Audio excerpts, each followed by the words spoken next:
It's 3 a.m. You're staring at the ceiling. Your phone is face down because you promised yourself you wouldn't check it. You checked it 4 minutes ago. You feel broken, like something is wrong with you. But here's the strange part. The real answer is far stranger than broken. You're not malfunctioning. You're doing something your ancestors did every single night for 300,000 years. Somewhere along the way, you were taught that sleep is supposed to be one long, unbroken block. 8 hours. Lights off, lights on, done. That idea is new. Really new. For most of human history, that's not how anyone slept. Not even close. Historians studying pre industrial Europe found something odd buried in old letters, court records, and diaries. People kept mentioning two sleeps, a first sleep and a second sleep. In between, an hour, sometimes two, of just being awake in the dark on purpose. This is called biphasic sleep. Sleep split into two segments instead of one continuous block. Biphasic just means two phases. That's it, nothing fancy. Before artificial light existed, night fell fast and lasted long, sometimes 14 hours in winter. No human alive could sleep through all of that, so the body didn't try. People would sleep for a few hours after dark, then wake up naturally, in the middle of the night. And instead of panicking, they'd just exist in it. They prayed. They talked quietly with whoever else was awake. They had sex. They thought about their dreams while the dreams were still fresh.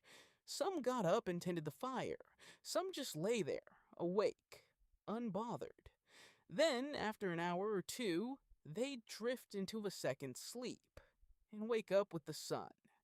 Nobody called it insomnia. There wasn't even a word for what you now call waking up at 3 a.m. and panicking about it. Here's the part that should really bother you. The light bulb didn't just change how you see at night.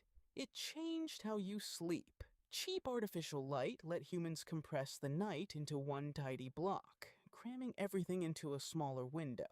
Because staying up under electric light felt more productive than sitting in the dark doing nothing. Within a couple generations, an entire pattern of sleeping that lasted for most of human history quietly vanished. Nobody voted on it. It just disappeared, replaced by a schedule that fits a workday better than it fits a human body. So when you wake up at 3 a.m. now, your brain isn't broken. It's running ancient software on modern hardware. It's doing exactly what it was built to do, and getting scared because there's no fire to tend and no one else awake to talk to. Just a phone, glowing, judging you. Think about that 3 a.m. panic for a second. Ancient, you would have thought; current, you was being dramatic. You're awake in the dark? Okay, and? Ancient, you didn't check a phone. Ancient, you didn't calculate how many hours of sleep were left. Ancient, you just sat there mildly bored, waiting for sleep to come back around, like waiting for a bus that always eventually shows up. Modern, you treats that same hour like a 5-alarm fire, heart racing, brain spiraling. Doing math about tomorrow's meeting at 3:47 a.m., like that's going to help anyone. You didn't get worse at sleeping.